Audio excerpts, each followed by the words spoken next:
आज यह मेरा 50वां वीडियो है। अब तक जो मैंने अधिकतर बोला है वो ऑडियो के रूप में ही था। कुछ मेरे अपनों, मेरे शिष्यों के कहने पर कि मैं 50वां नंबर जो बोलूं वो वीडियो के रूप में हो, इसलिए मैं आप सभी के सामने आया हूं। आज का मेरा प्रसंग है मिलावट।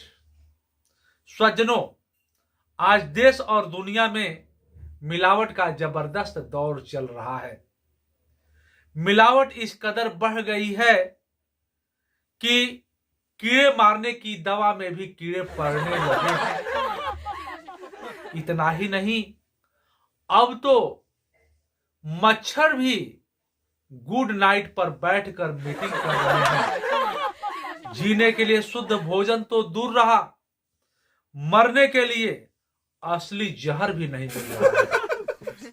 और यह मिलावट सिर्फ खाने पीने की चीजों में ही नहीं, दवाइयों में ही नहीं, यह हमारे आदर्शों और विचारों में भी बदस्तूर जारी है।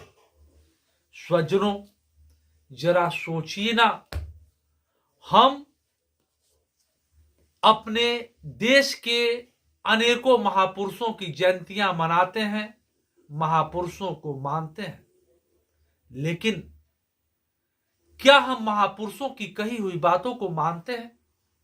जितनी श्रद्धा के साथ उनकी बातों को सुनते हैं, क्या उतनी ही श्रद्धा के साथ अपने जीवन में उन बातों को अपनाते हैं?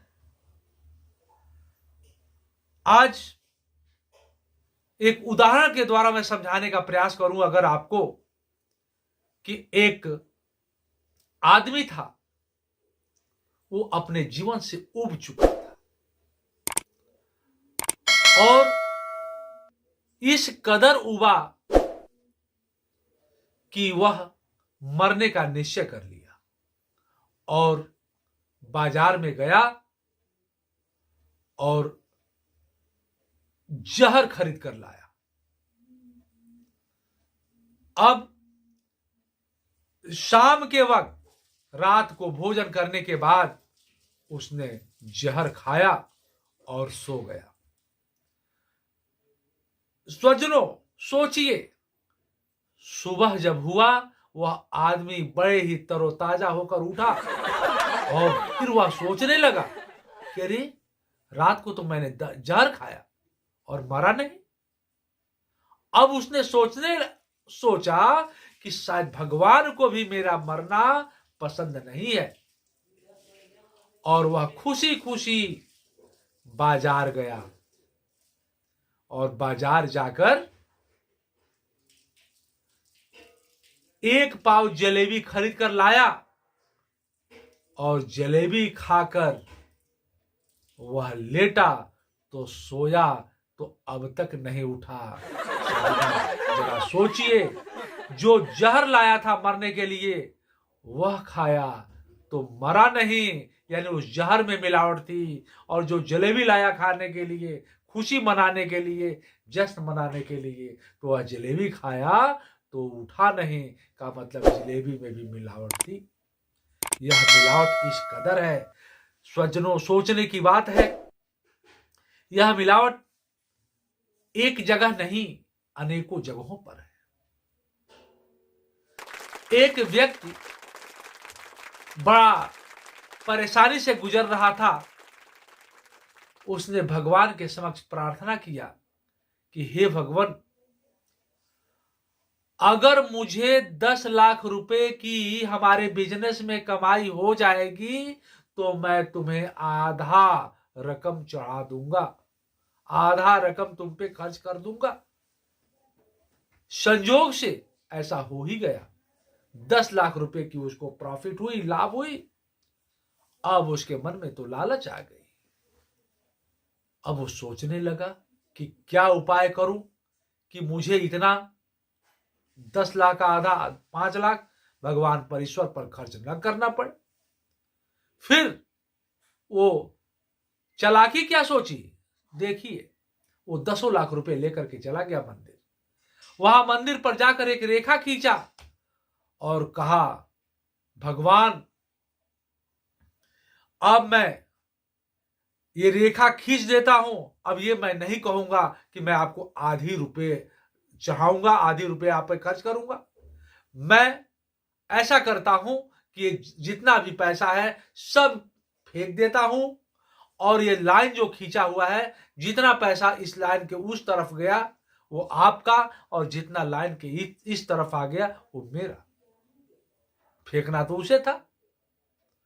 इस स्थिति में फेंका, ऐसे फेंका कि सारे के सारे रुपए उसके तरफ गिर गए और कुछ सिक्के भगवान के तरफ गए।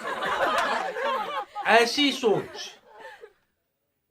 इसके तुरंत बाद एक दूसरा भगत आया, वो भी ऐसा ही कुछ वादा ईश्वर से किया था। वो आकर कहने लगा, ईश्वर मैं इसके जैसे आपके और मेरे बीच लाइन नहीं खींचूंगा। मैं सारे पैसे, मैं जानता हूं कि आप ऊपर रहते हो, सारे पैसे मैं ऊपर फेंक देता हूं, और जितना ऊपर चला गया वो तुम्हारा, और जितना नीचे गिर गया वो मेरा। अब सोचिए पैसा कितना ऊपर जा सकता है। उसने ऊपर की ओर फेंका, सारा पैसा नीचे आ गया, लेकर के चल दिया। इस कदर हमारे आदर्शों, हमारे विचारों में भी तो मिलावट है। क्या हम ऐसा करके भगवान को मूर्ख बना सकते हैं? मूर्ख तो हम अपने आप को ही बनाते हैं, लेकिन ये दुनिया है, यहां सब अपने आप को होशियार समझते हैं। इसका भी मैं एक उदाहरण दूं। अगर दो सम्मानित श्रीमंत सेठ आपस में बात कर रहे थे, एक ने कहा, अरे देखिए मेरा नौकर महामूर्ख है। तो दूसरे ने कहा कि मेरा नौकर तो उससे भी बड़ा मूर्ख है। तो फिर पहले ने कहा कि मैं अपने नौकर की मूर्खता आपको दिखाता हूं। और फिर उन्होंने अपने नौकर को बुलाया और कहा, लो ये 10 रुपए, जाओ बाजार से एक टेलीविजन खरीद लो। और वह नौकर भी कुछ बोला नहीं और वो रुपया लेकर के चल दिया। वो चला गया बाजार। फिर दूसरे श्रीमंत सेठ ने कहा कि अब मुझे अपने नौकर की मूर्खता सिद्ध करने की मौका दीजिए। और उन्होंने अपने नौकर को बुलाया और अपने नौकर से क्या कहा कि जाओ, मेरा ऑफिस तो देख रहे हो ना, मेरे ऑफिस में जाओ और वहां मैं हूंगा, मुझे बुला लाओ। वो भी कुछ नहीं बोला, वो भी चल दिया। दोनों नौकर चले गए, दोनों रास्ते में ही मिल गए और फिर आपस में बात करने लगे। पहले ने कहा, देखे मेरे मालिक को कितना मूर्ख है। फिर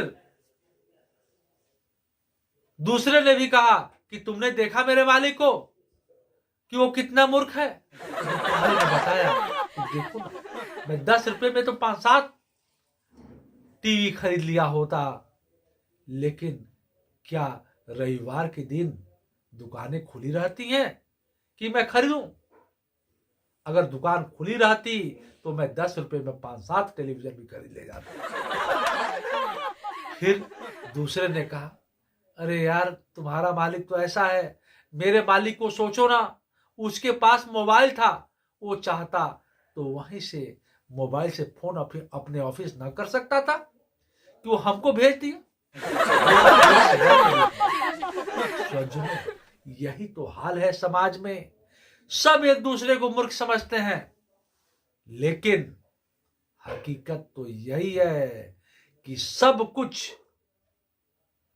हम अपने आप को ही अच्छा समझ पाते हैं, लेकिन सब ईश्वर के संतान हैं। सबको ईश्वर ने बुद्धि ज्ञान बराबर ही दिया है, लेकिन हाँ हो सकता है थोड़ा कम थोड़ा अधिक हो, लेकिन हमें अपने आप को किसी से अधिक बुद्धिमान या किसी दूसरे को अधिक कम बुद्धि वाला नहीं समझना चाहिए। ओम श्री सद्गुरुवे नमः।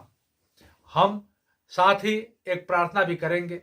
अगर हमारा ये सब जो भी कुछ मैं बोलता हूँ वो पसंद आता है तो उसको सब्सक्राइब करें, लाइक करें एवं शेयर भी करें, ताकि अधिक से अधिक लोगों तक हमारे बातें पहुंच सकें।